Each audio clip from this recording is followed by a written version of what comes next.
You opened Netflix last night, didn't you?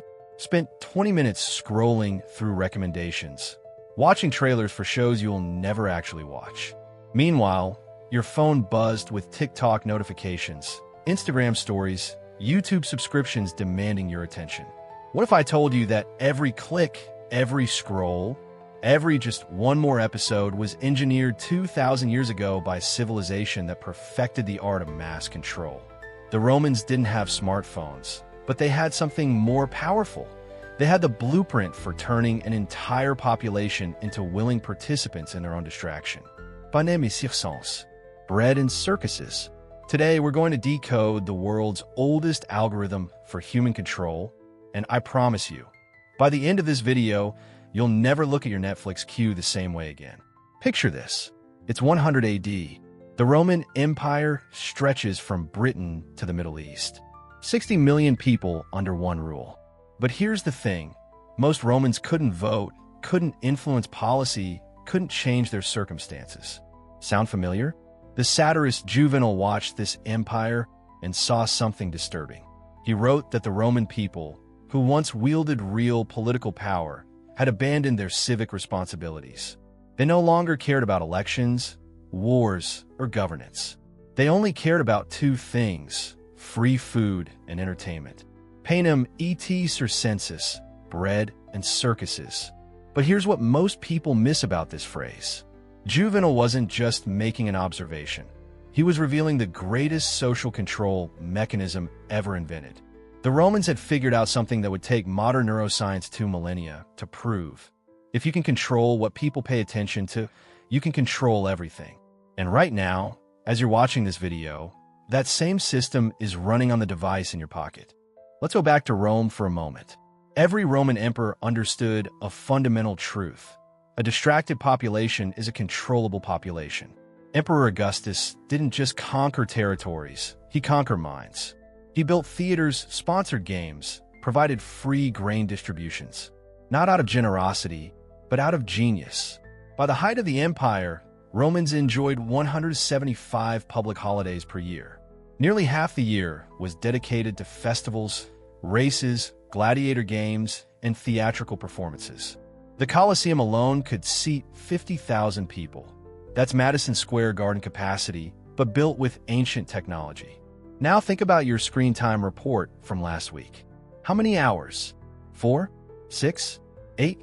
The average American spends over 7 hours a day looking at screens. That's not including work.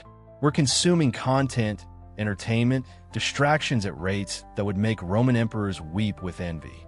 But here's where it gets interesting and a little terrifying.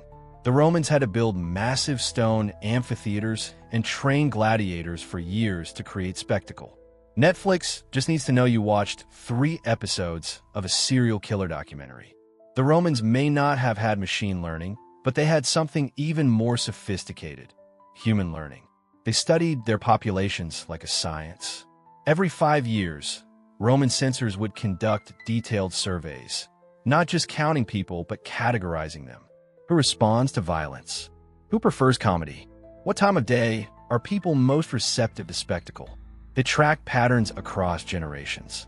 And here's a detail that should make your blood run cold. Roman event planners would deliberately schedule executions between popular entertainment acts. They learned that audiences were most compliant, most accepting of extreme content when they were already in an entertainment mindset. Sound familiar? Ever notice how your Netflix queue subtly shifts?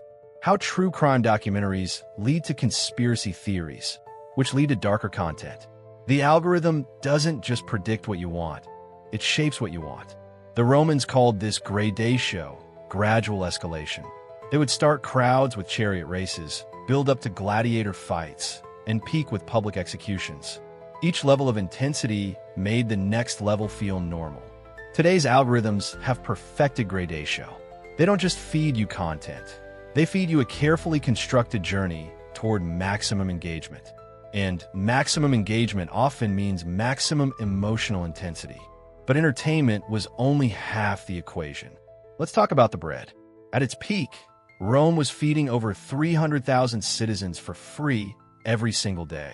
Not because they were generous, but because they understood something crucial. A hungry person is a revolutionary person. The emperors learned that you could prevent revolution not by improving people's lives, but by meeting their most basic needs while drowning them in distraction.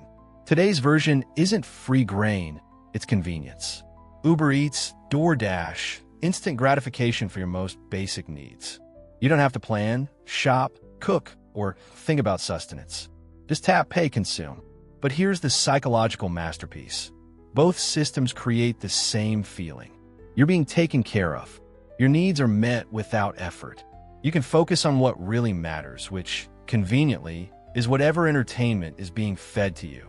The Romans understood that revolution requires energy, organization, and sustained attention. If you can provide basic comfort while fragmenting attention, you can prevent coordinated resistance indefinitely. So where does this leave us? We're living in the most sophisticated bread and circuses system ever created. The average person checks their phone 96 times per day. That's once every 10 minutes during waking hours. Your attention is being systematically fragmented, commercialized, and sold back to you as entertainment. But here's what the Romans never achieved: personalization. They had to guess what would distract the masses. Today's algorithms know exactly what will distract you. They know you prefer documentaries over fiction. They know you binge watch at night when you're tired and emotionally vulnerable. They know you're more likely to engage with controversial content when you're stressed. And here's the part that should terrify you. The goal isn't just distraction anymore. It's behavioral modification. Every platform is conducting massive psychological experiments on you, testing what combinations of content, timing, and social validation will change how you think, vote, spend money, and relate to other people. The Romans wanted a passive population. Silicon Valley wants an optimized population. So what do you do with this knowledge? How do you escape a system designed by the world's smartest algorithms, backed by the world's richest companies, refined over 2 millennia of social control? First, recognize the game. Every time you open Netflix and scroll for 20 minutes without watching anything, you're participating in a ritual designed to keep you passive and compliant. Every time you refresh social media, just to check, you're feeding data into a system designed to predict and control your behavior. Second, reclaim your attention. The Romans never had to compete with push notifications. You do. Create sacred time, periods where your attention belongs to you, not to algorithms. Third, choose active over passive consumption. Reading a book engages different neural pathways than watching Netflix. Having a real conversation activates different psychological systems than scrolling through comments. But here's what I really want you to understand. Awareness is the first step to freedom. The Romans controlled people who didn't know they were being controlled. You now know that knowledge is power if you choose to use it. The next time Netflix asks, "Are you still watching?" I want you to pause and ask yourself, am I watching or am I being watched? Here's your homework. For the next 24 hours, pay attention to how often you reach for your phone without thinking. Count the times you open social media just to scroll. Notice when you're consuming content versus when content is consuming you. If this video changed how you see the world around you, hit that subscribe button and turn on notifications. Because here at Questra, we're going to keep decoding the hidden systems that shape your daily life. From ancient manipulation tactics to modern psychological warfare, there's a lot more to uncover. And if you want to go deeper into how power really works, check out the video I'm dropping next week about why your enemies are actually your best teachers. It's a lesson straight from Marcus Aurelius that will change how you handle conflict forever. Remember, knowledge is only power if you act on it. The Romans built an empire by understanding human nature. You can build your freedom by understanding the same principles. See you in the next one.